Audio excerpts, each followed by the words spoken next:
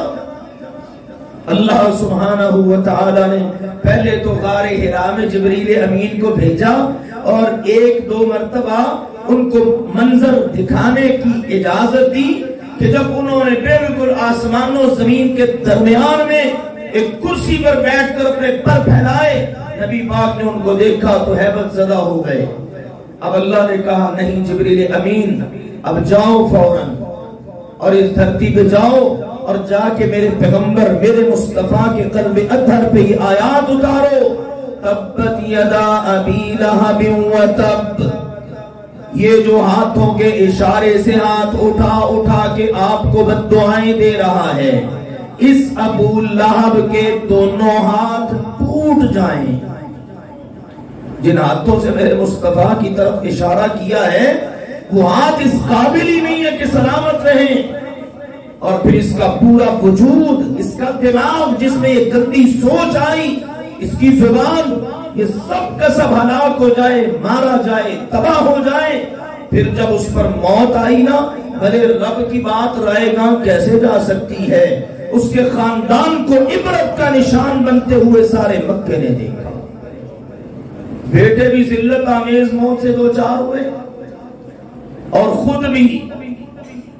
اس کے بعد زندگی چلی۔ اب اللہ کے نبی صلی اللہ علیہ وسلم اس اعلان کے بعد چینج آ گئی نا، پہلے کیا تھے؟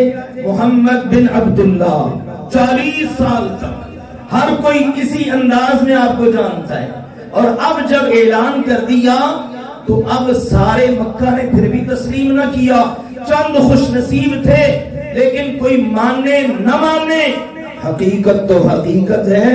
اب محمد بن عبداللہ ہی صرف نہ رہے، یہ ان کی ذات کا، ان کی شخصیت کا، ان کے خاندان کا تعارف تھا۔ اب ان کا تعارف کیا ہے کہ یہ ہے اب محمد الرسول اللہ صلی اللہ علیہ وسلم، محمد اللہ کے رسول۔ اب آئی اصل بات سامنے، اب یہاں سے سلسلہ چلا۔ اب جو ماننا شروع ہو گئے، تسلیم کرنا شروع ہو گئے، ان کو پیچھے کا نہیں پتا کہ 40 سال کے کیا معاملات ہیں، ان کو اب کا پتا ہے کہ اب اس شخصیت کی زبان مبارک سے جو نکلے گا نا، بس ہم نے اس کو فالو کرنا ہے، کیونکہ اس پہ اترنے والا قرآن، اس میں رب نے گواہی دے دی اور ہم نے دیکھ بھی لیا۔ 40 سال تک اس نے کبھی کسی بندے سے جھوٹ نہیں بولا، تو رب کے متعلق جھوٹ کہاں سے بول سکتا ہے؟ لہذا رب نے بھی کہا ہے وَمَا يَنْتِقُ عَنِ الْهَوَىٰ إِنْ هُوَ إِلَّا وَحْيٌ يُوحَىٰ، میرا پیغمبر اپنی مرضی سے لب کشائی نہیں کرتا، یہ ہونٹ مبارک پیغمبر کے ہلتے ہی نہیں جب تک اللہ آسمان سے وحی نہ کر دے۔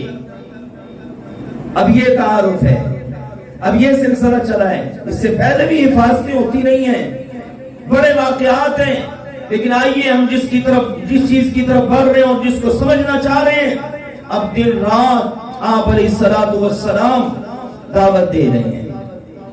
13 سال کا وقت یہاں پہ گزرا اور کتنا کربناک وقت گزرا سب جانتے ہیں۔ بیت اللہ میں آپ کو عبادت سے روکنے کی کوششیں کی گئی، آپ کا کلمہ پڑھنے والوں کو ستایا گیا، اچھے بھلے مالدار لوگ اگر مسلمان ہو جاتے سب کچھ ان سے چھین لیا جاتا، اگر کوئی کسی کے پاس محنت مزدوری بھی کرتا تو اس کو کہتے پہلے تو انکار کر محمد کی نبوت اور رسالت کا، پھر تجھے مزدوری ملے گی۔ یہی وہ ایریا ہے مکہ مکرمہ کا کہ جہاں پر بلال تپتی ریت پہ ظلم برداشت کرتا ہے، لیکن اس کی آواز احد کے اندر کوئی کمی نہیں آتی۔ یہی مکہ ہے کہ اللہ کے رسول صلی اللہ علیہ وسلم کی اسی دعوت کے نتیجے میں آل یاسر نے قبول کیا، تو اس کی عظیم خاتون سیدہ سمیہ کے 2 ٹکڑے کر دیے گئے. آپ طائف چلے گئے, آپ کا جسم مبارک وہاں پر لہو لہان کر دیا گیا. 13 سال یوں کربناک وقت گزرا. 2 مرتبہ حبشے کی طرف ہجرت ہوئی. چلو مکہ میں تو امن نہیں مل رہا, شاید حبشہ بھی سکون کا سانس لینے کا موقع مل جائے. آخر کار اللہ سبحانہ و تعالی نے یثرب کی قسمت کو بدلا اور اللہ کی طرف سے اجازت ملی, میرے مصطفیٰ کریم اب آپ یہاں سے تشریف لے جائیے, مکہ چھوڑیے, یثرب چلے جائیے. ہمارے پیارے نبی وہاں سے نکلے. رات کے اندھیروں میں ابو بکر ساتھ ہیں, کبھی کہیں رکے, کبھی کہیں چھپے, کہیں سٹے کیا. چلتے چلاتے کئی دنوں اور راتوں کا سفر کر کے یثرب پہنچے. اور قدم مبارک اتنے مبارک ہیں کہ آپ نے جیسے ہی یثرب میں اپنا قدم رکھا, اللہ نے کہا آج کے بعد یہ یثرب نہیں بلکہ مدینہ الرسول ہے. اب یہ میرے رسول کا شہر ہے. اور رسول نے بھی کہا یثرب والوں, انصاریوں, اوس اور خزرج, اب میرا مرنا بھی تمہارے ساتھ ہے, میرا جینا بھی تمہارے ساتھ ہے. کئی غزوات میں بہت زیادہ مال غنیمت آیا, آپ نے نئے نئے مسلمانوں کو دیا. انصاریوں میں بعض اوقات بات چیت ہوئی نا, آپس میں ہوتے ہی لوگ دیکھو ان کو نوازا جا رہا ہے, ہمیں پوچھتے ہی نہیں ہم نے کتنی قربانیاں دی ہیں. اب اللہ کے نبی صلی اللہ علیہ وسلم کو بلاتے کہتے دیکھو میں نے سب کچھ چھوڑا, تمہارے پاس ہوں نا, یہ لوگ یہ مال لے کے جا رہے ہیں, دولت لے کے جا رہے ہیں, تمہاری خوش قسمتی کے کیا کہنے کہ میں تمہارے ساتھ ہوں, میں جیوں گا بھی تمہارے ساتھ, میں نے مرنا بھی تمہارے ساتھ. اب سنیے سیدنا انس رضی اللہ تعالیٰ عنہ کہتے ہیں ہوا یہ کہ جب آپ وہاں پر تشریف لائے نا تو اس وقت یثرب میں 2 دن سال میں یہاں کے باسی منایا کرتے تھے خوشی کے. آپ نے پوچھ لیا بھی یہ کیا ہے, کہا یہ خوشی کے دن ہے, ہمارے بڑے مناتے چلے آ رہے ہیں, ہم نے اس روایت کو زندہ رکھا ہے. آپ نے فرمایا سنو, ابدلکم اللہ بخیر منہما, اب جو بھی کرنا ہے اپنی مرضی سے. مسلمان کو سمجھیے, اب تم نے جو کرنا ہے اپنی مرضی سے نہیں کرنا. تمہاری خوشیاں بھی وہ جو اللہ کہے گا, تمہارے غم بھی وہ جو اللہ کہے گا. غور کیجئے نا, وہ خوشی تہوار مناتے ہیں, سال سے چلا آ رہا ہے, باپ دادا کی روایات ہیں, کوئی مذہبی تہوار نہیں ہے, خوشی کا موقع. اللہ کے نبی نے کیا فرمایا, ابدلکم اللہ, اب تمہارے لیے اس کو اللہ نے بدل دیا ہے. آپ نے اپنا نہیں کہا کہ میں نے بدل دیا, کہا اللہ نے بدل دیا ہے بخیر منہما, اور ان 2 دنوں سے بہتر 2 دن اللہ نے تمہیں دے دیے. الفطر والاضحیٰ, سال میں 2 دن آئیں گے, ایک ہوگا عید الفطر کا, دوسرا ہوگا عید الاضحیٰ کا. اب مدینے میں, مدینہ بن گیا نا, یثرب تھا پہلے, اب مدینے میں بالکل ہی ماحول بدل گیا. انہوں نے کہا نہیں جی ہمارے بڑے ایسے کرتے تھے, دیکھیں جی ٹھیک ہے آپ سچی کہتے ہیں, لیکن ابھی آپ کے پیچھے چلنا تو مشکل ہے نا, ابھی فوری آپ کی مان کے باپ دادا کی روایت چھوڑ دیں, ایسا تو نہیں نا کہ میں اور آپ کہہ سکتے ہیں. انہوں نے نہیں کہا, ان کی عظمت کو سلام ہے. یکسر ایک جملے میں آپ کی زبان مبارک کے ایک بار ہلنے میں انہوں نے ساری روایات کو بدل کے رکھ دیا, اور اس کی مثال پیش کی ہے کہ محمد مصطفیٰ کا جہاں فرمان آ جائے, مسلم ہوتا ہی وہ ہے جو سر تسلیم خم کر لے. وہ مسلمان ہی کیا ہے جو اپنی مجبوریاں, اپنی باتیں, اپنے معاملات سامنے لائے. لیجئے مکہ میں عیدیں نہیں ہوتی تھیں, مدینہ میں آ کر یہ 2 عیدیں شروع ہو گئیں. رمضان مکمل ہوا, عید کر لی. 2 ماہ 10 دن کے بعد ذی الحج کی جب 10 تاریخ آئی تو عید الاضحیٰ کر لی, قربانیاں کر لی, نماز پڑھی, اللہ کا ذکر کیا, تکبیرات پڑھی, سلسلہ چلتا رہا. اس کے علاوہ سال بھر میں کوئی خوشی کے ایام نہ تھے. حتیٰ کہ وقت آیا اللہ کے نبی سے کوئی یہاں پر آئے ہوئے تقریباً کوئی 10 سال کا عرصہ گزرا، سفر کا مہینہ ہے، اللہ کے نبی علیہ السلام بیمار پڑ گئے، بیماری نے شدت اختیار کی، حتیٰ کہ وہ دن آیا جس کو تمام اہل علم متفقہ طور پر 12 ربیع الاول کے نام سے جانتے ہیں۔ 12 ربیع الاول سفر میں بیماری شروع ہوئی اور 12 ربیع الاول کو پھر وہ وقت آیا، اللہ تعالیٰ کی طرف سے اجازت ملی تھی میرے مصطفیٰ کریم کی، چاہیں تو دنیا میں رہیں چاہیں تو میرے پاس آ جائیں۔ آپ کا ہاتھ مبارک انتہائی کمزوری، بیماری نے اتنا لاچار کر دیا، آپ ہی اٹھتا آہستہ آہستہ نیچے آتا اور آپ کی زبان سے جملے جاری ہوتے، اللہم بالرفیق الاعلی، اللہ تو سب سے بلند و بالا میرا رفیق ہے، تیرے ساتھ میری ساری قربتیں ہیں، غمزدہ ہوتا ہوں، تیری بارگاہ میں سجدے کرتا ہوں، تیرے لیے گالیاں سنی، تیرے لیے دان شہید کروائے، تیرے لیے چہرہ زخمی کروایا، تیرے لیے آباء و اجداد کا وطن مکہ چھوڑا، اللہ 23 سالہ نبوت والی زندگی پہ نظر دوڑاؤں، جو کیا صرف تیرے لیے کیا ہے، اب مجھے دنیا نہیں، اب مجھے تیری رفاقت کی طلب ہے، یا اللہ وہ پسند ہے مجھے اپنے پاس بلا دے، دنیا میں نہیں رہنا چاہتا۔ حالانکہ اجازت مل گئی، ایک ہی شخصیت کو اختیار ملا، چاہیں تو دنیا میں رہیں چاہیں تو آگے چلے جائیں۔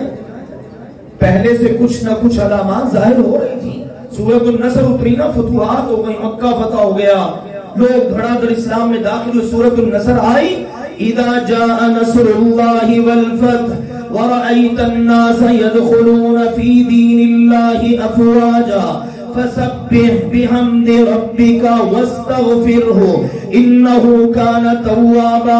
مدد آ گئی، فتح آ گئی، آپ نے دیکھ لیا لوگ اسلام میں داخل ہو رہے ہیں، اب آپ کیا کریں؟ کفارہ مجلس کی دعا پڑھیں۔ میرے پیارے بھائیوں، محترم بزرگوں، جب ہم کسی مجلس میں بیٹھتے ہیں، مجلس جب ختم ہوتی ہے تو کیا کرتے ہیں؟ کفارہ مجلس کی دعا پڑھتے ہیں، سبحانک اللہم و بحمدک اشہد ان لا الہ الا انت استغفرک و اتوب الیک۔ حکم کیا آیا؟ فسبح بحمد ربک واستغفر، اپنے رب کی حمد و ثنا بیان کریں، استغفار کریں۔ اب آپ کی مجلس ختم ہونے والی ہے، جہاں دیدہ شخصیت، غاروں کا یار اور اسی طرح سے جنگوں کا ساتھی، اول روز کا ساتھ نبھانے والا ابو بکر صدیق رضی اللہ تعالی عنہ، جو 1 سال چھوٹے ہیں، جب یہ سورت سنی تو رو پڑے۔ سب طرف خوشیاں ہیں، دین پورا ہو گیا، فتوحات آ گئی، وہ رو رہے ہیں۔ انہوں نے کہا جو میں سمجھتا ہوں تم نہیں سمجھتے۔ اب وہ نبی ہم سے بچھڑنے والا ہے جس کے چہرہ انور کو دیکھ کر ہم اپنے غم بھلاتے تھے، اب وہ نبی دور ہونے والا ہے جس سے دکھ سکھ کیا کرتے تھے۔ آخر اتفاق دیکھیے، یہ ابو بکر آپ کی وفات کے دن تھوڑا ذرا مدینے سے باہر کسی کام سے گئے، پیچھے سے اللہ کے نبی کی روح مبارک پرواز کر گئی، وہی اطلاع ملی، ابو بکر پلٹ کے واپس پہنچے، آپ علیہ السلام کے چہرہ انور سے اس چادر کو ہٹایا، آپ کی پیشانی پہ بوسہ دیا اور کہا اللہ آپ پر 2 موتیں کبھی جمع نہیں کرے گا۔ اور لوگوں سنو، من کان یعبد محمدا فإن محمدا قد مات، جو شخص محمد مصطفیٰ کی عبادت کرتا تھا وہ یقین کر لے میں ابو بکر ان کا یار بتا رہا ہوں، وہ وفات پا چکے ہیں۔ اور جو اللہ کی عبادت کرتا ہے فإن اللہ حی لا یموت، اللہ ہمیشہ سے زندہ ہے، ہمیشہ زندہ رہے گا، اس کو کبھی موت نہیں آئے گی۔ یہاں سے گئے نا جب مسجد میں، تو مسجد کا تو منظر ہی بدلا ہوا ہے، مسجد نبوی کا منظر ہی بدلا ہوا ہے۔ آج ہم اپنے اماموں سے، اپنے خطیبوں سے والہانہ محبت کرتے ہیں۔ آپ سمجھ سکتے ہیں کہ جس وقت کسی مسجد کا خطیب اور امام دنیا سے جائیں تو مقتدیوں کی حالت کیا ہوتی ہے؟ پھر وہ مقتدی جن جیسے مقتدی نہیں آئے، وہ امام جن جیسا امام کوئی نہیں آیا، اس امام کے جانے پر مقتدیوں کی حالت کیا ہوگی؟ سیدنا عمر رضی اللہ تعالیٰ عنہ جیسے ہوش آواز کھو بیٹھے، بڑی مشکل سے ابو بکر رضی اللہ عنہ کو کور کیا۔ اللہ کے نبی علیہ الصلوۃ والسلام کی وفات کا غم سارے صحابہ میں چھایا ہوا ہے۔ سب جانتے ہیں بلال جو اس نبی کی دعوت پہ مسلمان ہوا اور ہر طرح کا ظلم اس نے مکہ میں برداشت کیا، مدینہ میں کیسا خوبصورت اور حسین وقت گزارا۔ مصلی امامت پہ آگے کھڑے نبی نے ہونا ہے اور اس سے پہلے جماعت کے لیے اذان اور پھر اقامت بلال نے کہنی ہے۔ واہ بلال تیرے نصیب کے کیا کہنے۔ اللہ کے نبی گئے جنت کے وزٹ پر، دیکھا آگے آگے چل رہا ہے تو بلال، اس بلال کو اتنی محبت تھی نبی پاک سے کہ جب نبی پاک دنیا سے چلے گئے اس بلال نے دوبارہ مسجد نبوی میں اذان دینا بند کر دی۔ سیدنا عمر کا دور تھا، صحابہ نے اصرار کیا، بڑی دیر ہو گئی ہے، وہ منظر نہیں جان سکے، جیسے آج ہم کہتے ہیں یار بڑی دیر ہو گئی، حرم کا چکر نہیں لگا۔ یار وہ حرم کی فضائیں وہ ہمیں یاد آتی ہیں، وہاں کی اذان یاد آتی ہے۔ تو صحابہ کے اصرار پہ جب عمر رضی اللہ عنہ نے کہا نا ابھی بلال رضی اللہ عنہ نے اذان شروع کی تو مسجد میں کوہرام مچ گیا۔ صحابہ کرام کو اپنے نبی کا مبارک زمانہ یاد آ گیا۔ یہ تو یہاں پر یہ کیفیت اور حالت، اور ادھر گھر میں کیا ہے؟ آپ کی ازواج مطہرات بیوہ ہو چکی تھی، لخت جگر سیدہ فاطمہ صرف زندہ تھی رضی اللہ عنہا، اور اللہ کے نبی کے دنیا سے جانے کے بعد ان کی اپنے ابا سے اتنی محبت و قربت، صرف 6 ماہ زندہ رہی اور 6 ماہ میں کبھی ان کے چہرے پہ کسی نے مسکراہٹ نہ دیکھی۔ یہ اللہ کے نبی علیہ الصلوۃ والسلام 12 ربیع الاول کو دنیا سے تشریف لے گئے۔ اب میرے عزیزوں سلسلہ چلا، ابو بکر رضی اللہ عنہ خلیفہ بنے، پھر عمر خلیفہ بنے، پھر اس کے بعد دیگر خلفائے راشدین سیدنا عثمان، سیدنا علی رضی اللہ عنہما، پھر بعد کے ادوار، چلتا رہا سلسلہ، حتیٰ کہ اللہ کے نبی کو دنیا سے گئے ہوئے 600 سال گزر گئے۔ امت پر غم تاری ہے، صحابہ کرام کے غم کی ہلکی سی جھلک میں نے رکھی ہے آپ کے سامنے۔ 600 سال گزرنے کے بعد ایک عیاش قسم کا اربل شہر کا بادشاہ آتا ہے، وہ کہتے ہیں یہ کیا بات ہے، تم لوگ جناب کوئی جشن وشن نہیں مناتے؟ اس نے 12 ربیع الاول کو عید میلاد جیسی بدعت گھڑ دی۔ اس نے کہا یہ کیا ہے، 2 عیدیں ہوتی ہیں مسلمانوں کی، نماز پڑھتے ہیں، اللہ کا ذکر کرتے ہیں، کوئی ناچ گانا نہیں، کوئی کچھ نہیں۔ تاریخ کے اوراق کی برق گردانی کیجئے، مورخین نے اس کی تاریخ کو درج کیا، انتہائی عیاش قسم کا تھا یہ بادشاہ، اور سفر کے اندر ہی تیاریاں شروع کروا دیتا، کنجریاں بلاتا، ناچ گانے کے آلات، موسیقی کے آلات جمع کرتا، پھر پورا یہ ایام جتنے بھی تھے یہ پورا عشرہ اسی طرح سے ناچ گانے اور وہ سارا سلسلہ ہوتا۔ یہاں سے یہ سلسلہ چل نکلا اور اب دیکھیے آج ہمارے تک پہنچتے پہنچتے اس میں کتنی تبدیلیاں آ چکی ہیں۔ اس لیے اہل علم کہتے ہیں بدعت کبھی بانج نہیں ہوتی، اس میں اپنے بچے جنتے رہنا ہوتا ہے۔ آپ میں سے کتنے بزرگ ہیں سفید بالوں والے ہیں جو جانتے ہیں، آج بھی ہم نے تو کیلنڈر دیکھے ہیں، کوئی تھوڑا پیچھے چلے جائیں آپ 50 60 70 سال تو جو کیلنڈر چھپتے تھے نا تو یہ 12 ربیع الاول کا اسپیشل لکھا ہوتا تھا 12 وفات۔ سب جانتے تھے کہ 12 ربیع الاول کو ہمارے پیارے نبی کی وفات ہوئی ہے، لیکن شاہ اربل کے نقش قدم پہ چلنے والوں نے کہا اگر اس کو 12 وفات کہا تو جشن کہاں سے منائیں گے، عید کہاں سے کریں گے؟ پھر آپ دیکھیے آپ سلسلے کہاں سے کہاں پہنچ چکے ہیں۔ میلاد النبی پہلے ہوا، 12 وفات ختم ہوا، پھر عید میلاد النبی، پھر جشن عید میلاد النبی، اور اب اللہ کی پناہ ہے اس حد تک کام پہنچ چکا ہے. آپ بھی دیکھتے ہیں سوشل میڈیا نے حق تک پہنچنے اور حق تک رسائی کو بھی کسی حد تک آسان کر دیا ہے. بڑے بڑے نامی گرامی قسم کے لوگ جنہوں نے پہلے لوگوں کو اس کام پہ لگایا، اب وہ سر پکڑ کے بیٹھ گئے ہیں. یہ ہو کیا رہا ہے؟ انسان کی تو عادت یہ ہے، وہ کہتا ہے کھڑے ہونے کی جگہ آپ دیں، لیٹنے کی جگہ آپ خود ہی بنا رہے ہیں. اس لیے اللہ اور اللہ کے رسول نے گنجائش نہیں رکھی، پابند کیا اصولوں کا. مسلمان جو اسلام کو فالو کرتا ہے اس کو کہا تجھے نبی سے محبت ہے، یہ محبت عین ایمان ہے.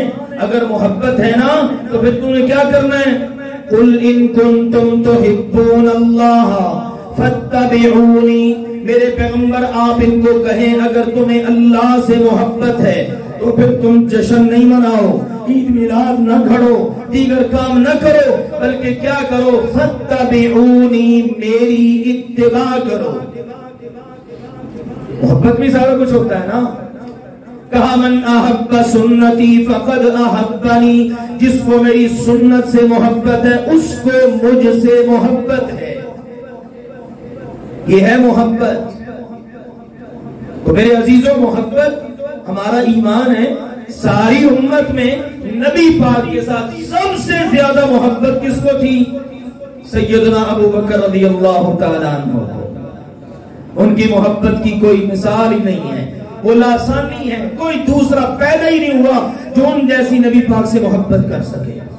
پھر عمر کی محبت، اس کے بعد اس کے تو کہنے کیا ہے، وقت نہیں ہے کہ میں وہ چیزیں ذکر کروں. لیکن انہوں نے اپنے دور حکومت میں 12 وفات، 12 ربیع الاول، میلاد النبی، عید میلاد، جشن عید میلاد، اس طرح کا کوئی کام نہ کیا. نہ عثمان نے، نہ علی نے، نہ امیر معاویہ نے، نہ حسن و حسین نے، نہ دیگر صحابہ کرام رضوان اللہ علیہم اجمعین نے، نہ تابعین نے، نہ تبع تابعین نے، نہ ائمہ دین نے، نہ محدثین نے.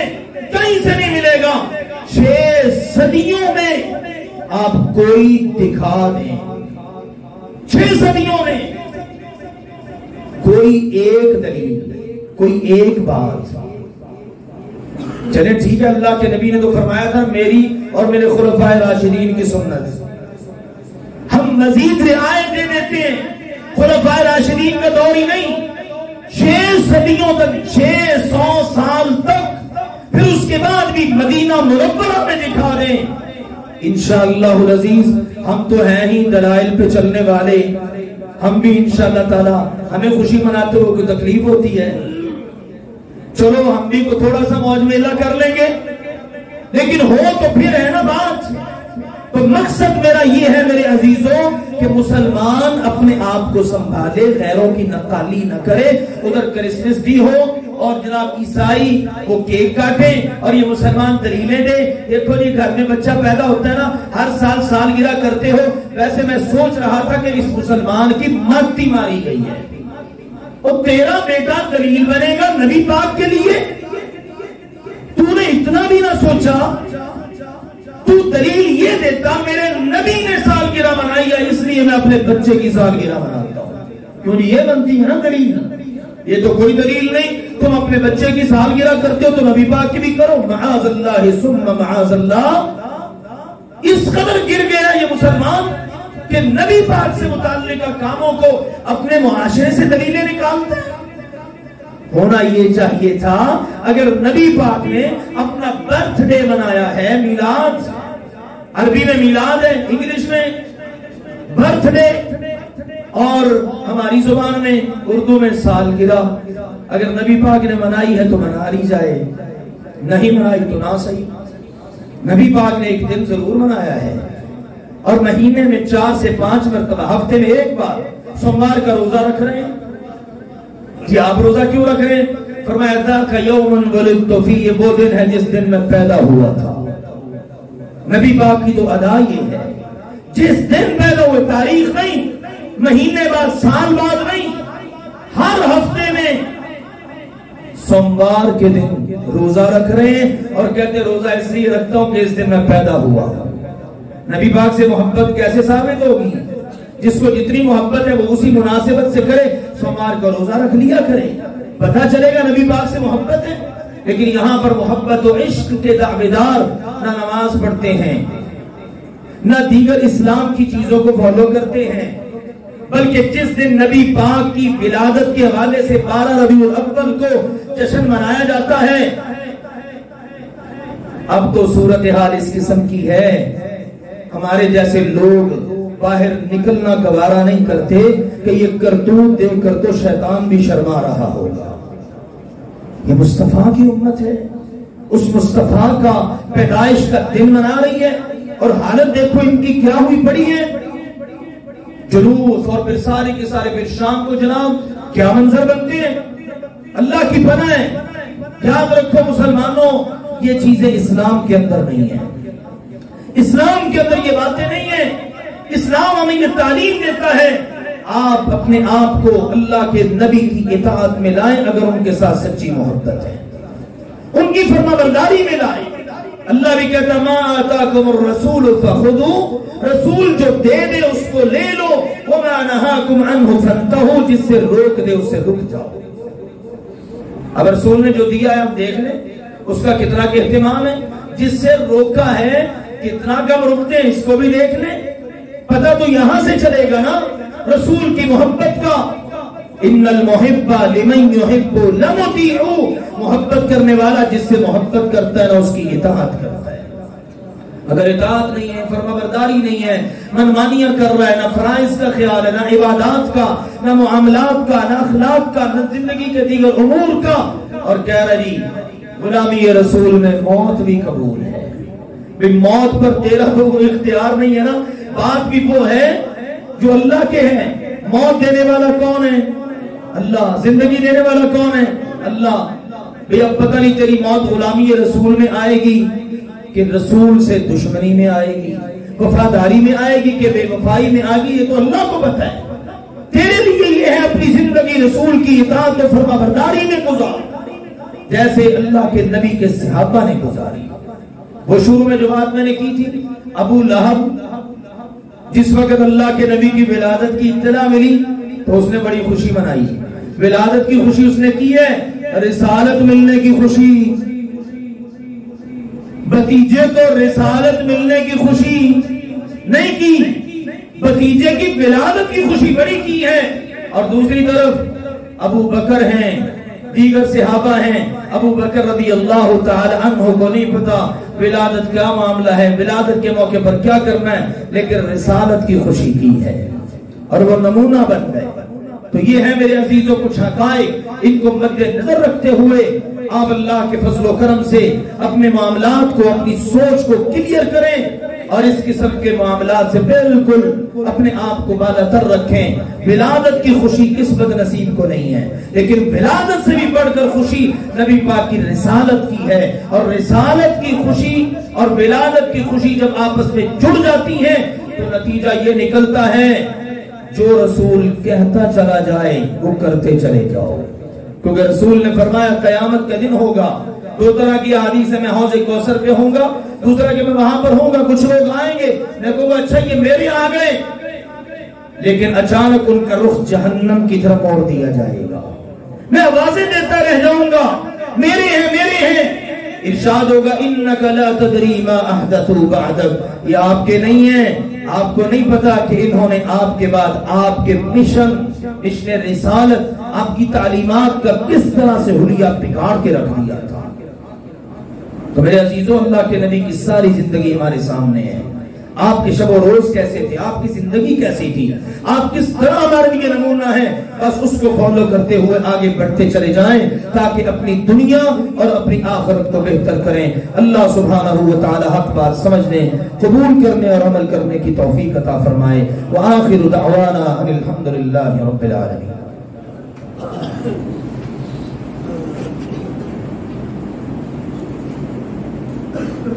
الحمد لله نحمده ونستعينه ونستغفره ونعوذ بالله من شرور أنفسنا ومن سيئات أعمالنا، من يهده الله فلا مضل له ومن يضلل فلا هادي له، وأشهد أن لا إله إلا الله وحده لا شريك له، وأشهد أن محمدا عبده ورسوله۔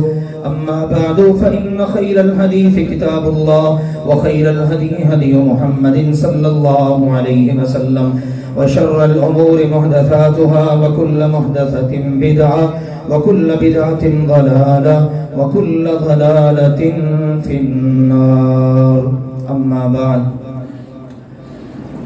ایک تو انشاءاللہ العزیز کل 16 اکتوبر نماز مغرب کے بعد صدیقیہ کالونی وہاں انشاءاللہ تعالی ایک پروگرام ہے سیرت النبی صلی اللہ علیہ وسلم کے عنوان سے، جس کے لیے تشریف لا رہے ہیں محترم حضرت علامہ پروفیسر عبدالرزاق ساجد صاحب، اور اسی طرح سے محترم بنیامین عابد صاحب۔ امیر چوک سے تھوڑا آگے لیفٹ سائیڈ پر صدیقیہ کالونی ہے، وہاں انشاءاللہ کل نماز مغرب کے بعد یہ پروگرام ہے سیرت کے حوالے سے، اور اس میں انشاءاللہ تعالی بہت ساری باتیں آپ کو اللہ کی توفیق سے علماء کرام کی زبان سے سننے کو ملیں گی، لہٰذا وقت نکالیے اور موقع کی مناسبت سے بہت ساری باتوں کو انشاءاللہ سماعت کیجیے۔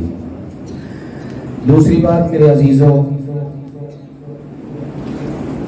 پاکستان پر اللہ سبحانہ و تعالی نے کئی طرح کے انعامات کیے، ان میں سے ایک انعام عظیم سائنسدان ڈاکٹر عبدالقدیر خان کی صورت میں تھا۔ اللہ تعالیٰ اس کو پوری امت کی طرف سے بہترین جزا عطا کرے۔ رواں ہفتے وہ اس دنیا سے تشریف لے گئے، ان کی تعلیمات، ان کی باتیں اور ان کی پاکستان کے ساتھ والہانہ محبت، اس سے ہم سب پوری طرح آگاہ ہیں۔ میں سن رہا تھا ان کا ایک انٹرویو، کہنے لگے وہ وقت گزر گیا کہ جب انڈیا جسارت کرتا تھا کہ پاکستان پر اٹیک کرے، اب انڈیا میں جرت نہیں ہے کہ وہ پاکستان پر اٹیک کر جائے۔ بیرونی دباؤ نے ہمیں اس قدر مجبور کر رکھا ہے کہ آج ہم اپنے محسنوں کے حوالے سے جو کرنا چاہیے وہ نہیں کر پاتے۔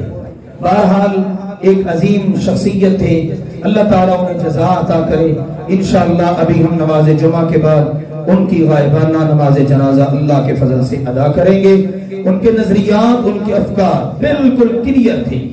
آج ہمارے ہاں بڑی عجیب قسم کی سوچیں پائی جاتی ہیں، ہم ایسے ہی ان فرقہ بندیوں میں اور ان چیزوں میں پڑھ کر دوسرے کو نہ جانے کیا سے کیا الزام دے بیٹھتے ہیں۔ میں بذات خود اللہ کے فضل و کرم سے ان کی کئی ایک چیزوں سے آگاہ ہوں، تو بہرحال ہماری ان کے بارے میں الحمدللہ یہی حسن ظن ہے، یہی سوچ ہے کہ وہ اللہ کا بندہ تھا۔ اور بڑی خوبصورت اس نے بات کی، اس نے کہا یہ جو بھوپال کے لوگ ہیں نا، سنا ہوگا شاید آپ نے بھی، وہ کہتے ہیں ان میں دو چیزیں ہیں، ایک تو یہ ہے کہ وہ غدار نہیں ہوتے اور وہاں کا کوئی بندہ آپ کو قادیانی نہیں ملے گا۔ کہتے ہیں میں وہاں اس سرزمین سے تعلق رکھتا ہوں، وہ مجاہد بندہ۔ بہرحال آج اسی کا نتیجہ ہے کہ آج انڈیا جتنی مرضی خواستیں کر لے، یہ دیکھیں نا رواں ہفتے کشمیر کے اندر جو کچھ ہوا اس کا الزام سارا وہ پاکستان پہ لگا رہا ہے۔ وہاں فریڈم فائٹرز جو آزادی کے متلاشی ہیں وہ اپنا کام کر رہے ہیں، اور دیکھو وہاں کی فوج کو انہوں نے تگنی کے ناچ مچا رکھا ہے۔ اب وہ گیدڑ بھبکیاں جناب ہم سرجیکل سٹرائک کریں گے پاکستان پر، پہلے کر کے دیکھ تو لیا ہے نا، ٹھیک ہے نا؟ پہلے بھی تمہیں بڑی عزت کے ساتھ چائے پلائی گئی، اور جو تمہارا حشر ہوا پوری دنیا نے دیکھا، دوبارہ آزمانا ہے تو دوبارہ پھر آزما کے دیکھ لو۔ اللہ کے فضل و کرم سے اس ملک کے چوکیدار اور محافظ ابھی سلامت ہیں۔ اللہ ہمارے وطن کی حفاظت فرمائے اور دنیا بھر کے مظلوم مسلمانوں کی اللہ تعالیٰ مدد فرمائے، کشمیری مسلمانوں کی اللہ تعالیٰ مدد فرمائے، دنیا بھر میں جہاں بھی مسلمان مظلوم ہیں اللہ تعالیٰ ان کی مدد فرمائے۔ اللہ ذوالجلال والاکرام اسلام کو غلبہ عطا فرمائے، اللہ ہمارے بیماروں کو شفا عطا فرمائے۔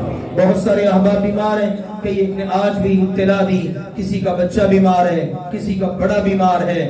یہ ڈی ای وائرس بڑی شدت اختیار کر چکا ہے، ٹائیفائڈ کے حملے ہو رہے ہیں، کورونا کے امراض ہیں۔ اللہ سے دعا ہے اللہ ہمارے گناہوں کی وجہ سے ہماری پکڑ نہ کرنا، اللہ اپنے غضب اور غصے سے ہمیں قتل نہ کرنا، یا اللہ اپنے عذاب سے ہمیں ہلاک نہ کرنا، اللہ اس سے پہلے ہمیں معاف کر دینا۔ ہمارے تمام بیماروں کو یا اللہ شفا عطا فرما، بیماریاں روحانی ہیں یا جسمانی، معمولی ہیں یا مہلک، ہر قسم کے بیمار کو ہر قسم کی بیماری سے یا اللہ مکمل صحت عطا فرما، یا اللہ ایسی صحت عطا فرما کہ بیماری کا نام و نشان بھی باقی نہ رہے۔ وآخر دعوانا ان الحمدللہ رب العالمین۔